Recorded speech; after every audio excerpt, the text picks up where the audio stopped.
Start with the webinar. So, okay. Good afternoon, everyone. A very warm welcome to our honorable panelists and all the students who have joined us today. I am your host for the evening, Amarjot Singh. This is the second chapter for Collegedunia Study Abroad webinar series. In the last chapter, we discussed the impact of the pandemic on the dreams of the study abroad aspirants in the times of COVID-19.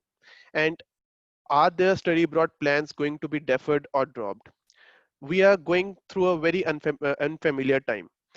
With the spread of COVID-19 pandemic, lives have got affected in each and every possible way across the world. COVID-19 has caused a standstill in the world's economy. This has led to a lot of complexities in the global education system too. From temporary suspension of classrooms and class exams, admission systems have been halted, international travel has been stopped, making the study abroad aspirants to think again and uh, rethink their choice of studying abroad. Universities and colleges all across the world have taken several steps to stand tall against this pandemic to ensure the continuity of their programs and the safety of their students. And they are doing their best to their best efforts to ensure that the study abroad dream of their students remains alive. So the main agenda for today's discussion will be to address the measures being taken by the universities and colleges abroad to ensure the continuation of their programs during this outbreak and ensuring how they exactly are taking steps to ensure the safety of the students and answering the question in the mind of each and every study abroad aspirant, is this the right time to study abroad? We have our panel of experts representing the top 3 study abroad destinations across the world: US, UK, and Canada. So before I start introducing our panelists for the day, I would actually want to tell all our viewers that you can post all your queries in the Q&A section present on your screens, and we'll try and answer all those questions. And for the viewers who have joined us on Facebook Live, you can please post your questions in the comment section, and we'll take your questions from there, and we'll try and answer each and every one of that. So with this, I would actually like to introduce our panelists for the day. The first we have with us Mariama Thomas. She is representing US. She's our expert for the US, and she represents the Northeastern University. She has over 20 years of experience in the international education, both in India and the US. She started her career as an higher education counselor, guiding Indian students aspiring to study abroad. She worked at Wayne State University's Office of Graduate Admissions for 8 years, and and its graduates help the graduate students in various capacities. So she was the senior general manager overseeing the operations of ELS India before starting her current assignment as the representative for Northeastern University in South Asia and Middle East. So Mariama, basically, if you would like to introduce yourself, like. Thank you, Amar, and happy to be on the panel here today. So like Amar mentioned, I'm Mariam Thomas, and I work as a consultant for Northeastern University in India. So first of all, thank you Collegedunia for organizing this. I'm sure this will be very useful information that we discussed today, and this would also help students make their decisions or decisions on future study abroad plans. Now, let me introduce my university. So Northeastern University is a US institution with our main campus in Boston. We have 3 other campuses in the US, 2 campuses in Canada, and 1 campus in UK. So amongst the US universities, we host the highest number of international students. That means we have more than 16,000 international students at the various US campuses of Northeastern University. So this very unprecedented times that we are going through is of utmost concern for us, and our leadership team is working fast, working hard to make decisions that are in the best interest of our students, and without putting them at risk, not just our students at risk, but also our stakeholders, without imposing any risk on any of the other stakeholders. but at the same time ensuring the minimum disruption to our learners' study abroad or study plans. So last week, our president made an announcement indicating that by in all probability, the campus, the US campuses will open for on-ground instruction starting fall 2020. So of course, this is a very positive sign for all our students.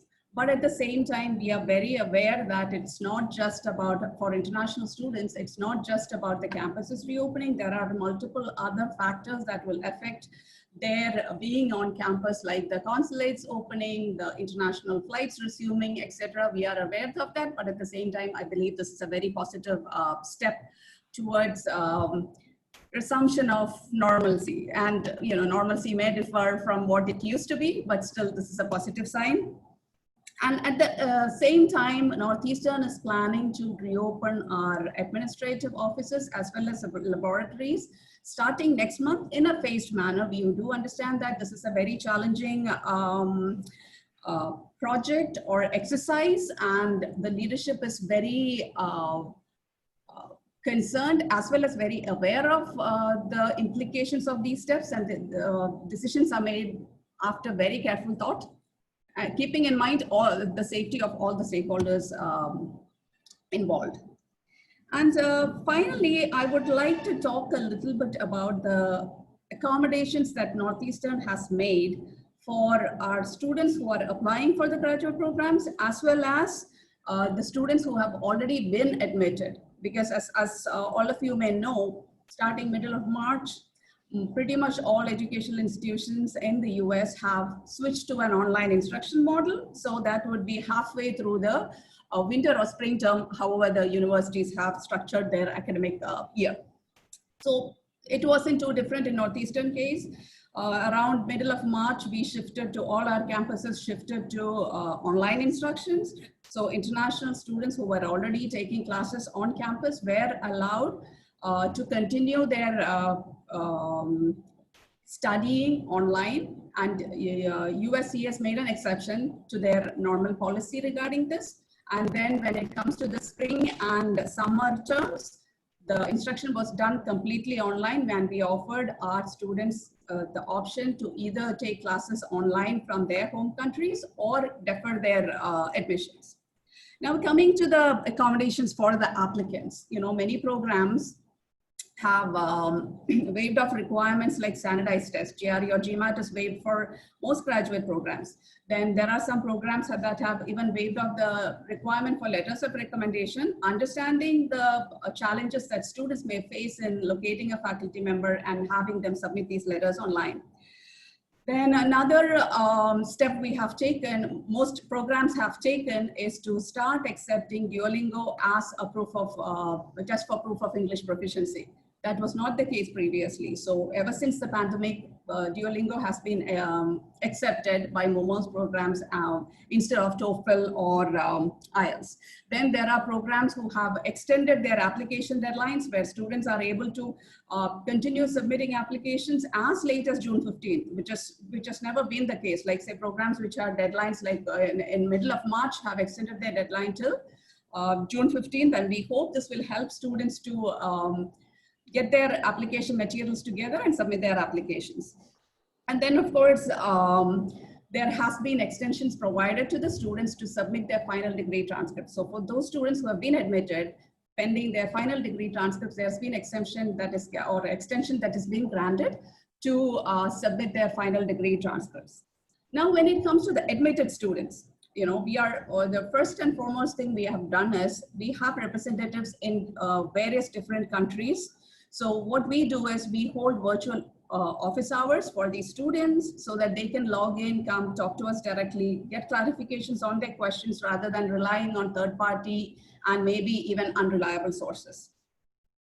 Then the other thing is we are holding an information session for all our admitted graduate students, where all the programs, all the departments, all the concerned officers will be present. where they can talk to these officers, that they can talk to their academic advisors, faculty members, and clarify any questions that they may have before they make a decision to, say, matriculate to Northeastern University. Then last but not the least, we, for all our graduate international students who have been admitted for fall 2020 semester, we are offering a scholarship, which is called the Summer Online Scholarship, which enables them to take one course free of cost for the summer term, during the summer term. And this course can be in their field of studies. Like say for a student who is aspiring or have been admitted to an MS in mechanical engineering, this would be a course that will be counted towards his MS mechanical degree. And courses are offered in every field of study to which these students are admitted. So this is a completely online program that starts in the summer session, and they can register for these classes. It's offered completely free, and this will be counted towards their degree when they start their degree either in fall or in spring 2021. So that is what I would like to say about Northeastern, and I'm sure there will be a lot of questions that students may have as we go through the session. Please feel free to type them in or send it to Amar, and I'll be happy to address any of those. Thank you. So thanks, Priyama. So to all our viewers, please keep on posting all your queries. We are getting questions from you, and we'll try and answer each and every question during the course of the webinar. So next we have with us is Miss Isha Sehgal. She is our Canada's expert for today, and she represents the Bow Valley College. So she believes that a college plays a very crucial role in the development of any student and wanted to be the helping hand in opting for the right choice. Her journey in this industry has been progressing for over 4 years, starting with as the admissions officer at Fanshawe College. She is now the admissions advisor for Bow Valley College for South Asia region, helping students to make the right choice when it comes to studying abroad. So Isha, your opening remarks for the topic. Is it the right time for students to go and study abroad? Sure. So, hello, Amar. Hello, everyone out there, all the attendees, and thank you for participating today. So, I am Isha, and I particularly look after Bowa Ali College. And yeah. So, as per the panelists today, we see three top preferred destinations we have, and I am here representing, in a way, Canada as well. So I would like to highlight, as is seen, like Canada, then particularly where our college is located, and then particularly what is Bowali College, I like to say call it BVC, is about. So Canada, now Canada, I would say is what is the strong point why students choose Canada and why they should be choosing Canada, as in despite the current times that are that have increased so much uncertainty, and that has been proved by the Canadian government as well as the uh, high commissioners out there in several countries, that how they are helping not only students but also the citizens those are stuck even within Canada or abroad overseas, how they are helping reuniting with their families. So that is just a start how I would be sharing information about Canada rules and regulations. Then coming to this city and province where we are located. So I'm very proud to say that Alberta is the province where we are located, and that is the capital of oil and gas capital of Canada, and with the highest GDP in the country. So we have the highest income wages for the students as well as the Uh, I think Isha is facing some kind of a connectivity issue. So moving on, Disha would actually let's see when Isha joins back. So let's start with you. So the next panelist with us, we have Disha Gupta. She is the regional manager South Asia for Birmingham City University, UK. She is an experienced advisor with a demonstrated history of working in the higher education industry, skilled in strategy planning, educational consulting, and international relations. She has over 7 years of experience in this domain. Disha, your opening remarks for today's topic, please. Thank you so much, Amarjot, for such a lovely introduction. And thank you very much, Collegedunia, for organizing this event for us today, where we, the top 3 destinations for study abroad for a lot of students, are able to connect with them and answer as many questions as they have for us. So here I am representing my university, Birmingham City University, UK. And I'd just like to see if I can share my screen with you guys and take you through a small presentation and make it more visually appealing for you to understand what BCU has to offer you, what all we do as a university. So I'm just going to try doing that. Please. All right. Are you able to see my screen now, Amarjot? Yes, yes. Perfect. So starting with the location that we talk about. So Birmingham. Disha, you can just go in the presentation mode. Actually, that would be more clear. All right. Yeah. Just let me try doing that.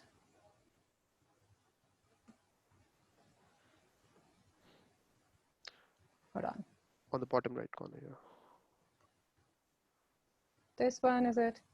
No. Just before the magnification one. Just before the left side, the left button. Yeah. This one. Yes. Sure. Let me see if it works. Yeah. Please Perfect. go ahead. Yes. So yes, talking about the location, UK's second largest city, our location is Birmingham, which is the second largest city of UK, centrally located, which actually helps a lot of students to travel very easily across UK because London is around an hour and 20 minutes away, Manchester is around 45 minutes away, and Oxford is around 25 minutes. So it is centrally located. Students can easily travel across UK whenever they want to. 80 minutes from London, as we have already discussed. Birmingham has its own international airport as well, which is around 25 minutes from the campus. So students can directly take a flight to Birmingham and rather than going to London. Around 94 billion regional economy. Now, Birmingham is a very, very popular city in UK right now. In fact, we say that the London bubble has already bursted, and Birmingham is actually gaining the popularity of becoming the first most popular city in UK right now. Just for an understanding, for you to get an idea on how popular Birmingham is, 2019 World Cup came to Birmingham. The 2020 Commonwealth Games that were to happen in the UK were also coming to Birmingham, which unfortunately, due to the current scenario, had now been postponed. A very vibrant and cosmopolitan city. Birmingham is also known as the youngest city of Europe. So it is a very, very vibrant and a very cosmopolitan city. Students have a very, very good time when they are out there. Birmingham has also been ranked in the top 20 places to see in the world by the New York Times.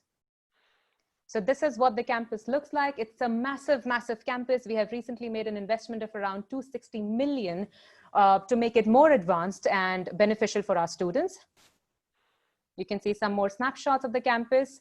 We also hold the ranking of being the top 7 across UK for employability, something that we pay a lot of attention to as a university, as we understand that a lot of international students, when traveling abroad, would require a lot of support when it comes to jobs, part-time or full-time.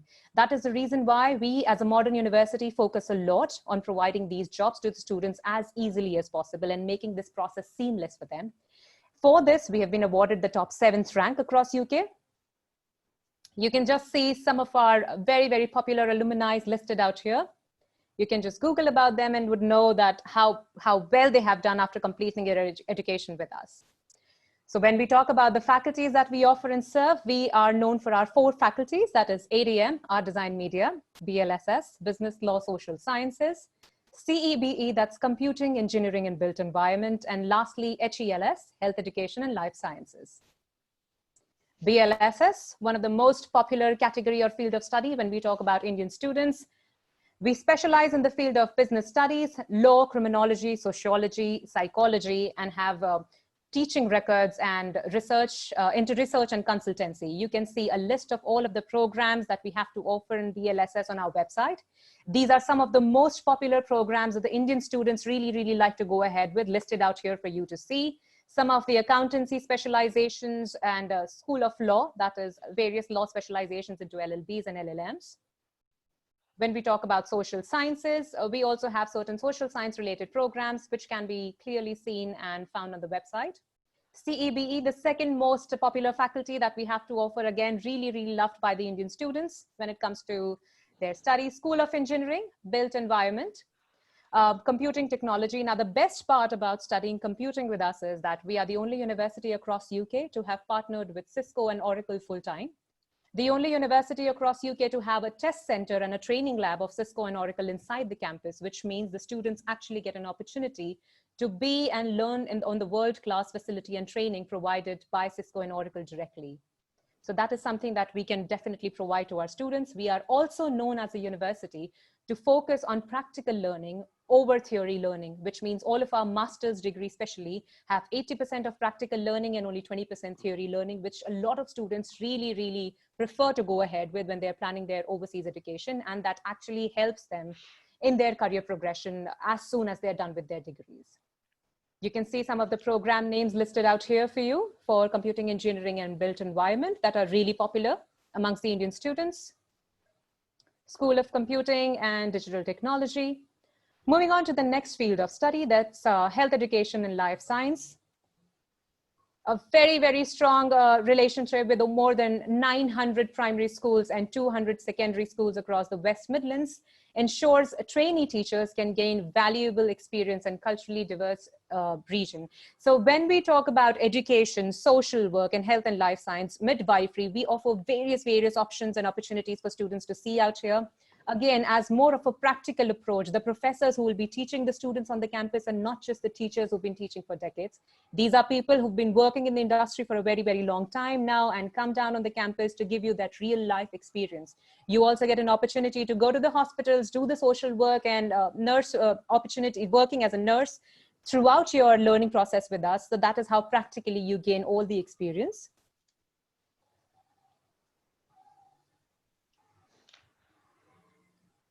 Some of the programs listed out here for you to see. Again, these are all to be found on the website. So anything that you'll be interested for, you will definitely be able to find them with us because we, as a university, have more than 400 programs to offer. Now, ADM, the last but not the least, the most popular faculty with us. We are ranked in the top 5 in UK and top 200 in the world for our art, design, and media courses. The only university to be knighted by the Queen of England. So we have a Royal Birmingham Conservatoire on our campus. The largest provider of art, design, media in UK. I'm going to quickly take you through, these are just nothing but just some program names mentioned out here for you to see, which can easily be seen on the website, like I've mentioned. We have programs into fashion, we have programs into graphics, visual communication, furniture design, interior, almost every single thing that students could be looking for when it comes to creative field of study. Now, when we talk about visual communication, and so just let me give you another idea on how big we are. So we have the biggest green room across UK inside our campus. And for your information again, a small part of Lord of the Rings and Star Wars, 2 biggest movie names in the world, were also shot inside our campus. That is how big we are when we talk about the School of Visual Communications or studies related to film production, film designing. We are also a full-time partner with the biggest television network in the world, that's BBC. Again, a lot of opportunities, job opportunities, and learning opportunities created for students throughout their learning process with us. School of Jewelry. Now, our School of Jewelry is ranked #1 in the world. It is very, very difficult for students to get onto the programs which we have to offer on the School of Jewelry list. But once you are on it, you actually are passing out from the best university in the world, and amazing opportunities will be waiting for you after you're done with your degrees. School of Media, like we have already discussed, and this is something that I was talking about, the Royal Birmingham Conservatoire that we have been awarded and knighted by the Queen of England. So it's only us across Birmingham to have the Royal Birmingham Conservatoire. We have certain specialization and programs into English, literature, for anybody who would like to have a specialization into that, digital marketing and technology related courses. Talking about accommodations, so we have various different accommodation facilities to offer, starting from independent houses to shared accommodation facilities. Depending on the budget and the liking of the student, they can definitely find the best one that they're looking for based on their needs. All of these accommodations are within the campus. All of these accommodations also include your Wi-Fi, electricity, and water bills. So all that you have to take care of is food.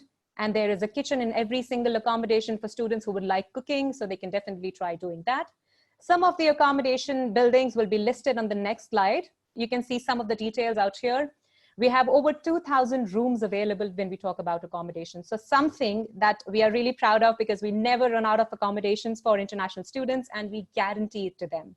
So any single time that you are on the campus and you might have missed on confirming an accommodation for yourself, but if you're there and if you let us know, we will definitely find something for you. A very, very safe and secure home for you in UK within the campus. All our halls have CCTV coverage, 24-hour security patrols, easy, accessible, close to public areas. As anyway, the campus is based in the city center area. So everything, every exciting thing that you would like to see in Birmingham is going to be maximum 5 minutes walking distance for you. So when you're staying on the campus, you're actually in the best part of Birmingham. Transport links, shared kitchen, living areas, laundry facilities, free Wi-Fi and common rooms like we have discussed already. Now, these are some of the accommodation buildings that are on campus. So these can also be found on the website with the pricing and more photographs of the inside of the accommodations visible for you to see. Now, when we talk about scholarships, we only do one scholarship as a university. That is a merit-based scholarship, starting from £500 going up to maximum £2,000.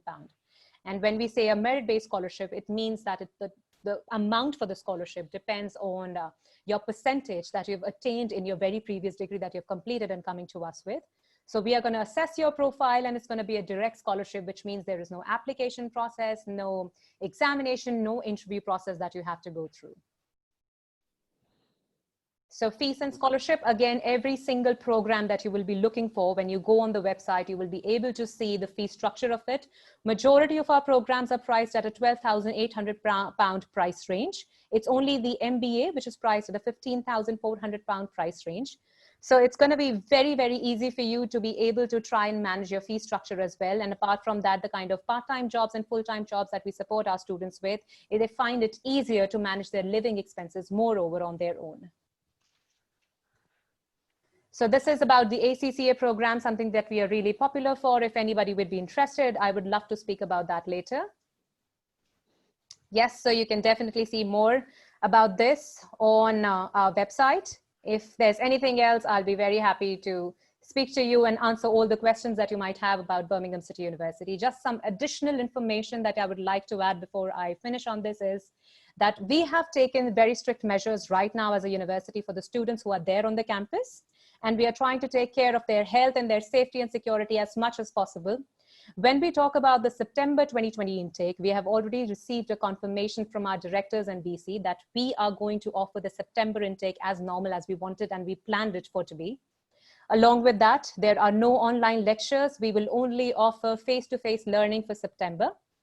The students who require pre-sessional or pre-master's training, it's only for those two kind of learning patterns that we have adopted the online learning methodology right now, due to which we are also offering a 20% discount on the fee structure for the pre-masters and pre-sessionals. So the students find it easier to actually go ahead and start their studies right away and then join us in the September intake, flying to Birmingham, and we would be very happy to meet them in person then. So with this, I would like to bring this to an end. Over to you, Amarjot. Thank you so much. Thanks, Disha. So we have actually quite a lot of questions coming in. Okay, so I think Isha is still facing some issues with the connectivity. So we'll loop her in as soon as she connects with us.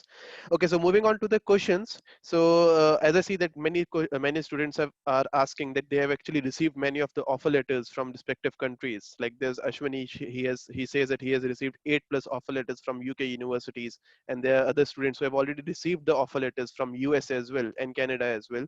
So what is your guidelines for them? Like how exactly should we advise them?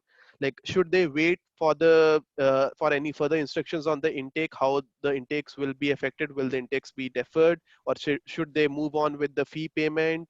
And how will their study permits be affected if the university is actually offering them an online platform, an online class? Should they go ahead with it? Because again, like many students were even asking us, they are even asking us that if they go for that online platform for the online classes that are being organized by the universities, and after that, after like they attend for 2 or 3 months, and after that the international travel restrictions they open, So how exactly will their study permit be given to them? Like, if what if they are not able to get the study permit? What will happen in that case?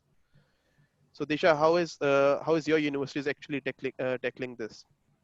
So, how we are tackling this, Amarjot, is first of all, we have guaranteed that we will not be offering online lectures to the students for the upcoming intake that we have planned, because we understand that students, it's a lot of investment when they are planning their overseas education, and nobody would like to make that kind of investment for online learning, due to which we as a university have taken the decision, and it is absolutely confirmed.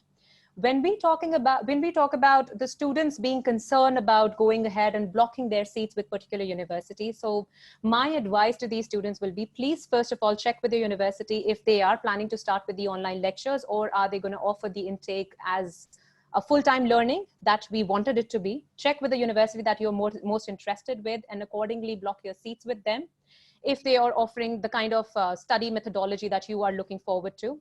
When we talk about us, something that I can confirm, I can have a guarantee on and talk to you about it, is if you block your seat with us and later on, if you're not very comfortable with the current circumstances, or things go out of hand, as we have to consider every single thing. Right now, maybe we have confirmed offering the September intake full time, but maybe things go out of hand and we have to make certain decision changes at the last minute.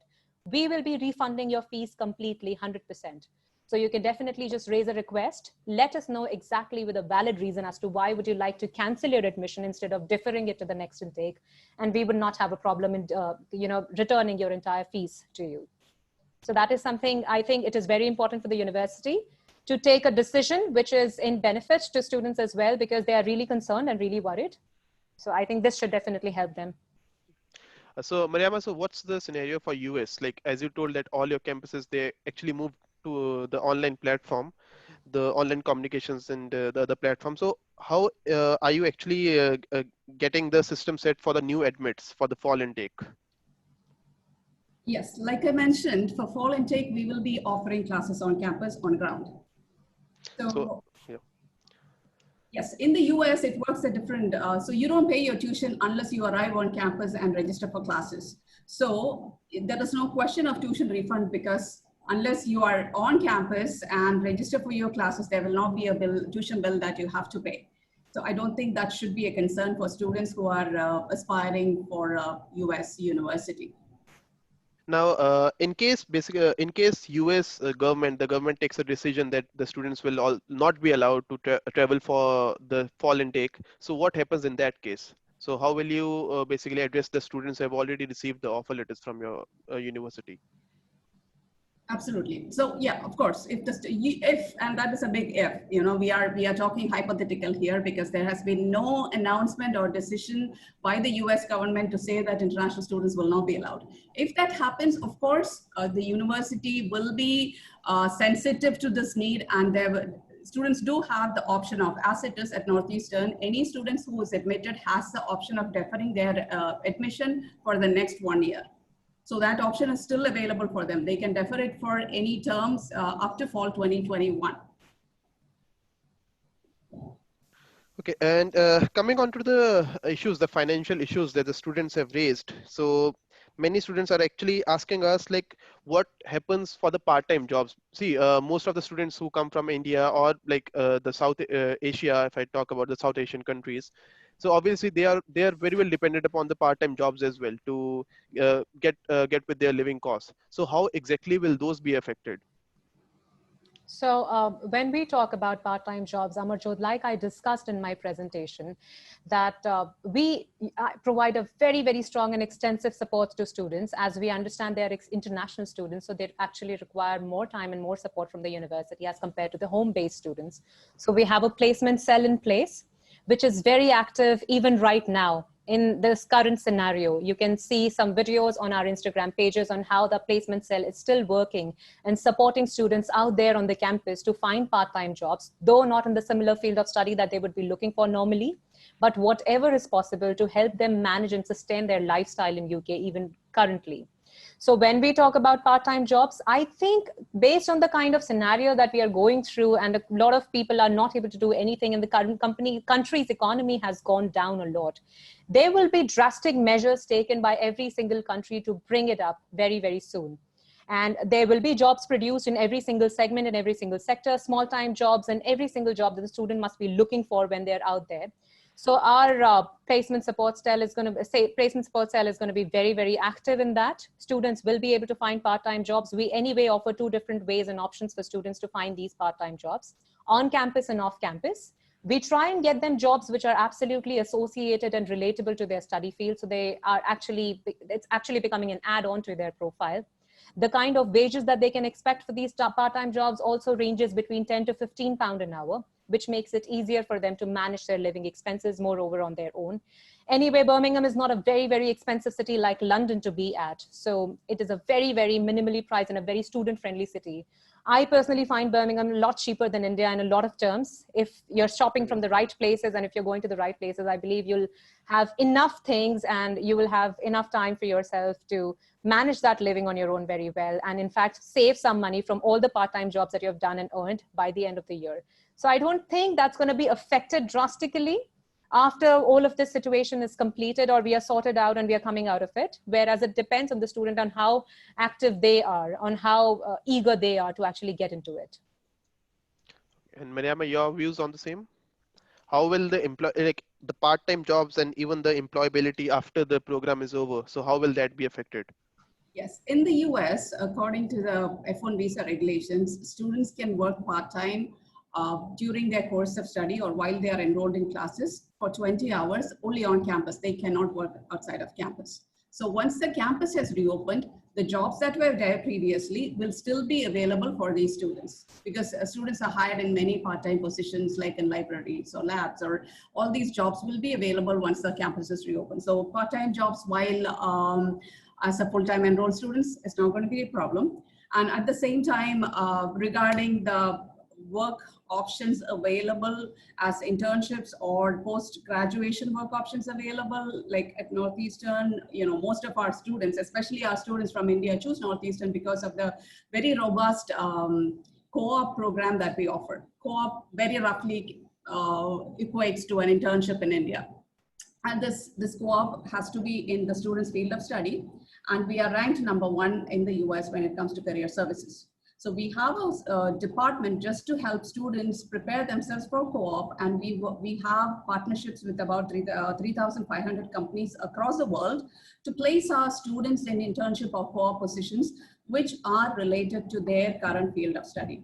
So if, of course, there will be some impact due to the economy because world economy in itself has suffering because of the pandemic, but of course there will be some impact. But Northeastern is preparing our students to in the best possible way to find internships and co-ops while they are enrolled as a student. And these internships and co-ops, what we have seen is once they are able to get an internship or a co-op during their undergraduate or graduate study with us, almost 50% of these offers convert to a full-time enrollment upon graduation. Of course, and the caveat being the student has to perform well during their co-op, but 50% of those convert to full-time employment post-graduation. Okay, great. So I think we should now actually move to the questions that are being raised by the attendees. So moving on to the first question by Ashwini Nagaraj. So he says that I have received 8+ offers from UK universities for MSc in data science. And the intake is spring 2020. But he says that I am reluctant whether to proceed with the initial deposit and accept any offer or not because of the current situation. So like he's even asking like, will the spring 2020 classes be conducted online or not? So Disha, I think you are you are the expert on this. So please. Well, like I've already discussed, I don't think so I can only answer about BCU because when it comes to a university taking a decision on their lectures or their study field, it depends on the country's decision as well. So it is going to be the government that is going to decide if all the universities are allowed to have students coming to their campus or if all the universities have to offer online learning. So I think you should definitely connect with the university that you're most interested in from all the 8 offers that you've received, and check with them on what is their decision as a university to offer the learnings. And along with that, if they are happy to refund, what is the refund procedure with them? Because blocking amount is going to be more than around £1,500 for sure. Check with them if they are happy to refund your money in case there is a decision taken which is not in favor for you, or which is not something that you would like to go ahead with, and accordingly you can take a decision. Or otherwise you just wait for some more time, because I am sure all the universities right now are offering extensions to students to block their seats with them because of the current situation. You can definitely wait for some more time to have some official statements from universities to be released, and you will be absolutely fine to then, I think, to take your decision on that. Okay. So thanks, Disha. So basically, one more question coming up. So Ankush is asking like how to plan their educational timeline in the future. So we have actually received this question from in the previous times as well. So so exactly how should they plan their educational timeline? Like should they wait for the communications from the colleges, from the universities, that will their intakes be deferred or dropped, or should they now plan to study in an institute basically in India only? Like should they moreover drop their whole plan to study abroad? Like till what time, like till June, July, what time should they wait for the further decisions and then take their decision, then make their decision? All right. So my suggestion on that would be that you should first of all never wait for that long by June or July to take your decisions if you would like to go ahead with your higher study plans in UK for the September, that is the upcoming intake. Secondly, September is a very, very major intake for all UK universities. So it is very, very unlikely for the universities to cancel that. It is definitely going to happen for majority and the most popular universities that you can find in UK. So there is no chance that a lot of universities will be canceling it. Third, the universities are right now, because they're working remotely, are taking longer than usual to get back to students with the offer letters and all the updates that they're requesting for. So it is always wise to plan things in time, which is to go ahead and start applying with the universities, as many of them are taking around a month's time to get back to you with an offer letter. Have an offer in hand, to at least then you can actually, then you're going to be in the right position to take a decision if you would like to go ahead and accept the offer or drop your plans till the next intake, till the time you're very, very sure of the situation of that country. Whereas the kind of response that we are receiving as a university from all the international students, not just from India, across the globe, is that nobody is dropping their plans to study abroad. People are still very positive about going ahead with their higher studies, and will definitely be going ahead, as these things can come up. These things can come up. We can never predict of what's going to happen tomorrow, but studies never stop. So no students are actually in mood to stop their study plans at all. So my final suggestion will be, please go ahead, start applying with the universities. Once you have an offer in hand, that is when you will be in the right position to take a decision if you are sure to go ahead with it or not. So Uday is asking, like, I'm Uday from India. I just want to know some guidelines for studies after 12th in UK universities. Hi, Uday. So I cannot really give you a generic guideline on what is it to study. What is it for you? What is going to be the best for you to study in UK? It depends more on what is the field of study that you're most inclined towards, or what is something that you would like to progress into after completion of your studies. My understanding or my idea of whenever I advise students after 12th of their studies is to always go for a generic degree in their bachelor's and then go for a specialization in their master's. It's only when you're done with your generic degree, you will have an understanding and a proper idea of what is your interest into, what is the subject that you really, really like studying. And that is when you can progress into a master's degree with a specialization and plan your career, that is your job, into a particular field accordingly. So please see to it there of what is something that you really, really like. May it be business, may it be computers, may it be engineering, may it be something creative. Decide on a field of study. See of the list of courses that are available with various universities in UK on the field of study that you're most interested in.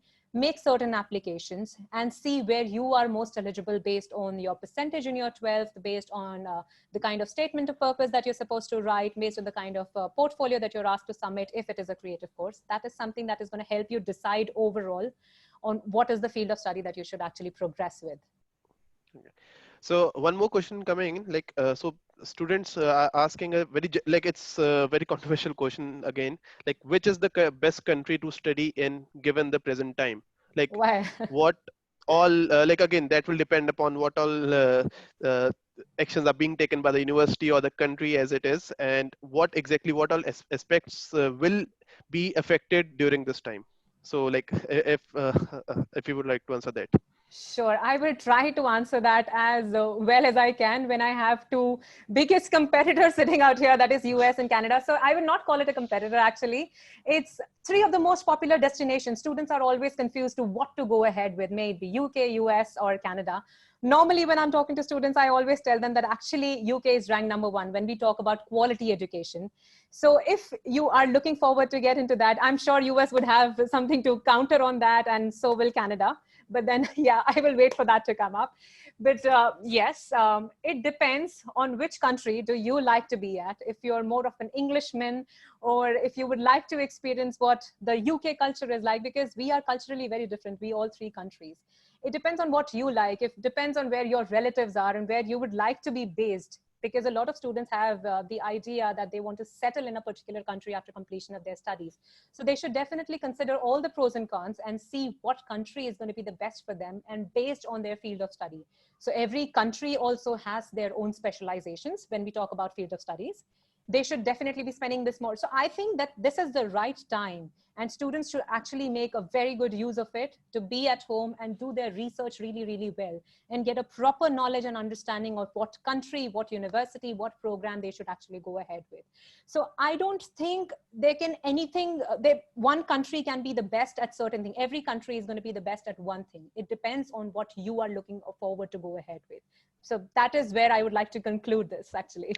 Mariama, your views on this? Thank you, Disha. Well, very well put. Try to. It's a very difficult question to answer because the answer is going to be different for each student. Because selecting the country where you want to study is something very personal. We can probably talk about some aspects you may want to consider while choosing the study destination. Me having studied in the US and working at a US university, definitely I'm prejudiced. I'm not denying that, but first thing to consider is your field of study. Then the opportunities that is available in your field of study, whether it's for research or whether it's career opportunities. Then the post-study work options or the internships that are available, the industries that are available in that particular country in your major. All these are things that you should take into account. And personally, I believe that COVID is something temporary, whereas your study abroad experience is something that's going to be life-changing for you. So don't base your, or don't choose your study destination based on this one incident. I know it is unprecedented, but don't base your decision just on this one very hopefully short-lived pandemic that is going on right now, because it's a much bigger decision which requires a much deeper conversation and a wider research. So don't base it just on this one aspect. There are multiple aspects to consider before you make the decision on where you want to study. Thanks, Mariama. So next we have a question from Savita Rajendra, and she says, Disha ma'am, I want to join your university, and what are the steps for joining that? Okay, Savita, so we'll pass on the contact info for Miss Disha, and you can directly contact her after the webinar. And again, a similar kind of an inquiry, how can we book a seat in, how can I book a seat for my son in BBA in Birmingham City University? Again, we'll do that. Okay, so basically one more question that is coming up is like, what sort of a career can I expect in after pursuing masters? Like, again, the job market will be affected after when the whole market opens, when the whole economy opens again. But again, like as we are seeing that multiple companies are laying off employees in strength of thousands and thousands. So how exactly will that job opportunities, like will they, how will those increase? Mariama, over to you. Like US being the biggest, I think US being the biggest job market for the study abroad aspirants, and most of the students who actually choose US are for the post-program employability options. So how exactly do you think like those markets will open when the COVID restrictions are actually carried out? Yes, so there is no doubt that, like all other countries' economies, US economy has also taken a hit because of the pandemic, and there is going to be job losses, there already is. But we are talking about things 2 years from now or 4 years from now. And the hope is that the economy will pick up in the 2 years, because that is when the students are going to graduate. And as of now, there is no change in the post-study or OPT or the internship, which is called a curricular practical training, that is CPT, opportunities that is offered to any student who is on a student visa in the US. So yes, they do have the opportunity, so they can do a CPT during their program. They can opt for an OPT. If it's a STEM program, they get 3 years. If it's a non-STEM program, they get 1 year to stay back after they graduate to gain some work experience. That is still on. And of course, the opportunities that are available will be based on the state of the economy at that time. And I think it is a little too premature for us to speculate on that, because this is something 2 years from now. And US economy being the biggest in the world, of course, we all expect it to be back on track by then. Okay.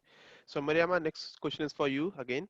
So it's been raised by Tarun Kumar. So he wants us to tell him about MSc in international business. So like what is the scope and what are the job opportunities? He is a recent graduate. He graduated in 2019 only, and he is asking like what is the best option for such a course, and like for an MBA or an MSc in international business. Okay, again, this is, when it comes to opportunities, it depends. US is a big economy. So it depends on a lot on where the student is currently, whether he is willing to relocate to another city for an opportunity. All these have to be taken into account.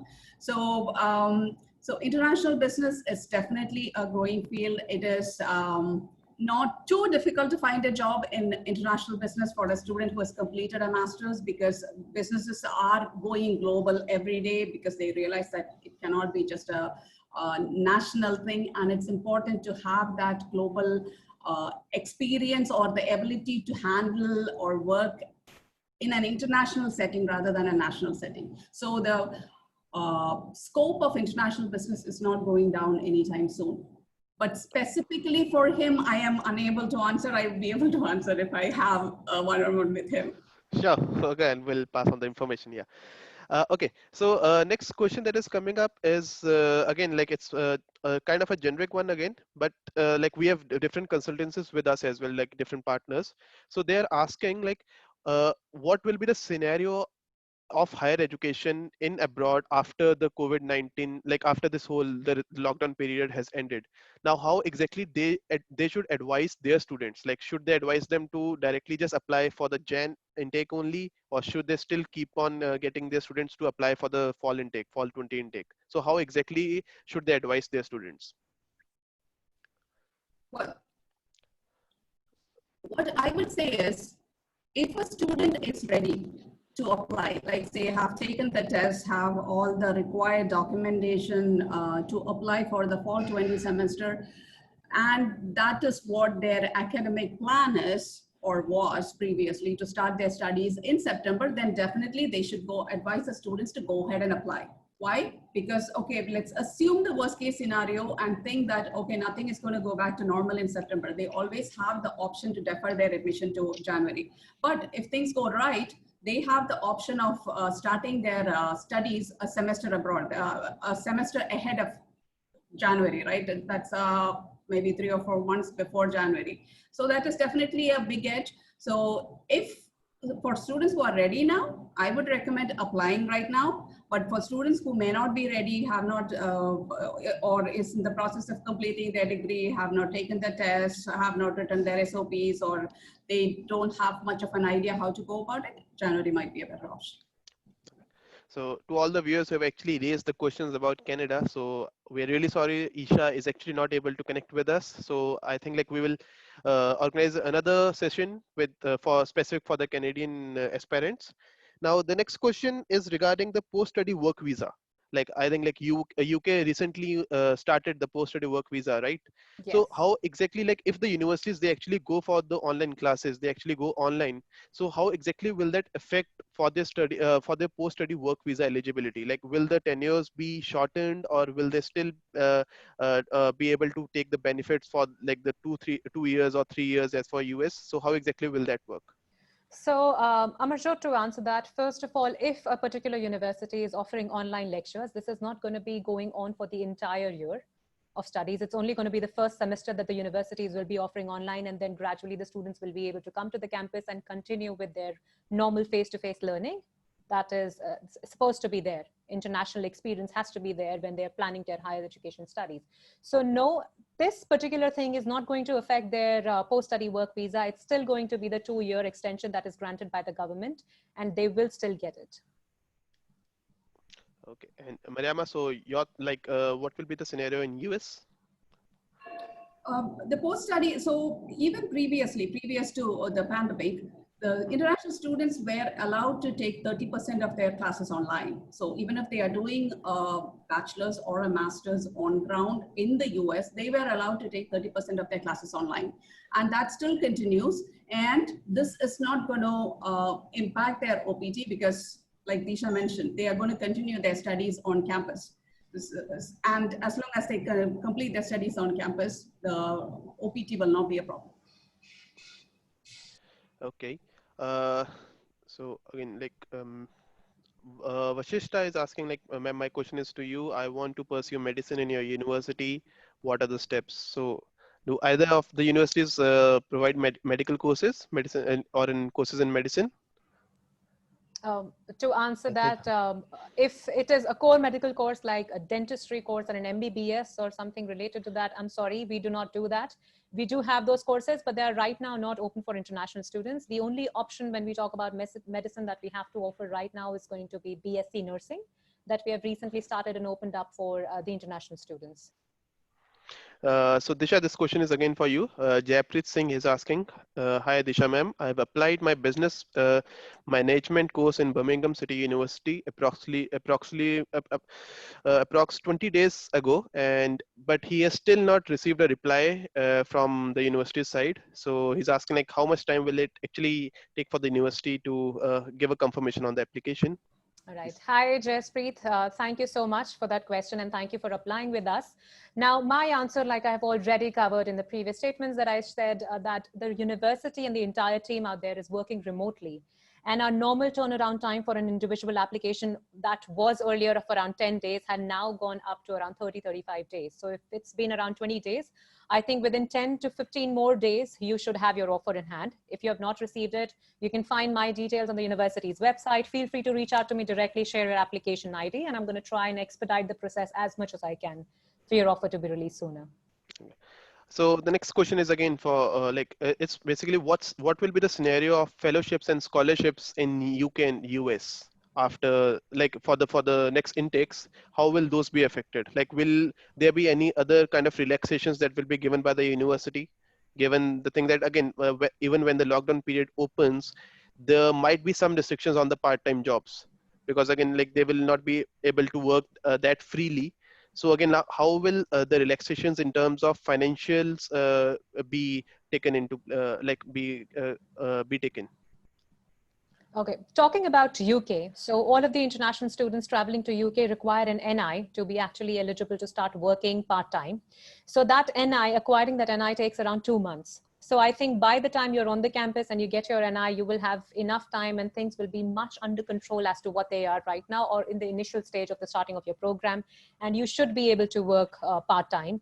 Like Mariam has mentioned earlier, then, and I have also covered it, that every university offers you 2 options to work either on campus or off campus. And when you are our own students, we understand that you require some sort of support when you have traveled to another country altogether to manage and understand your living expenses really well, as this is a new experience for a majority of the students. So we will be helping you as much as we can. We already, as a university, offer higher packages to students who are working on campus part-time as compared to any company out there when you go off campus to work. So something that is not going to be affected is part-time jobs when you're done with this. And the other part of the question was, Amarjot, I'm sorry. I think we have like answered the fellowships and scholarships both. Scholarships, yes. Talking about scholarships, we are not going to affect the scholarships at all. The scholarship that we have to offer right now is only one that is merit-based, and we are going to continue with that. So no major changes out there as well. So Mariama, over to you. Like, will there be more scholarships that will be coming up for your university? Will that be a scenario? So so for all the international students who've been admitted for the fall semester, we are offering a scholarship whereby they can take a free course in summer from their home countries. So that is, and that can be counted towards their graduate degree once they start their program on campus in Boston or whichever campus they are joining. So that is one option that they have. So how we have done the scholarship is they can take one course of up to $6,500, which is our most expensive course.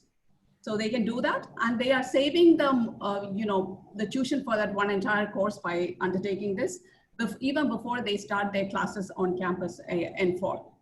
At the same time, there are other scholarships that are offered by programs or by departments, which have already been offered. Most of them are merit-based scholarships. So that must have been offered with the acceptance that the admission offer letter that they have received. That continues as same. This is in addition to all the other, and this is for all students, regardless of their merit eligibility. This is offered for all students who have been admitted for fall 2020. So with the current situation, like students, they are actually not able to take up the study abroad exams like IELTS, TOEFL, PTE, the English proficiency exams that freely. So and now like with the introduction of new exams like Duolingo and other online exams as well, students are still like we are actually getting queries from the students that they are actually feeling a little bit skeptical that whether if they take up that any of the online exam, will their application be given the same weightage as to a student who has actually taken up the actual IELTS exam. So is that a scenario? Is that an actual scenario? Will they be both the applications be considered the same, or will there still be some kind of a difference in the weightages that are given? Uh, to answer that, for my university, Amarjot, I would say that absolutely not. Equal weightage will be given to all of the students who are going ahead with a different set of examinations in place of a regular IELTS exam right now. As we understand already that the students are not able to get out of their houses and appear for the normal examinations that they used to earlier. So we have given the other options for exams like Duolingo, TOEFL Home Edition. We particularly as a university are not accepting Duolingo. We are only accepting the TOEFL Home Edition that you can now write. And we will definitely give equal weightage to your application as to a candidate who has written a full-time TOEFL exam, like a in-person TOEFL examination or an IELTS examination. So there is no such thing to be worried about. So it's the same at Northeastern. So Northeastern has started accepting Duolingo as proof of English proficiency ever since the pandemic. And there are some programs that even accept IELTS indicator. And like Disha mentioned, where we have TOEFL Home, where students can take the exam from home and the test scores can be reported to the universities. So, and no, there is no difference in the way these tests, whether it's taken at a test center or at home, there is no difference in the way they are looked at. There is a minimum score that the students have to achieve. And as long as they have gotten to that minimum score, they are considered as having met the eligibility for admission.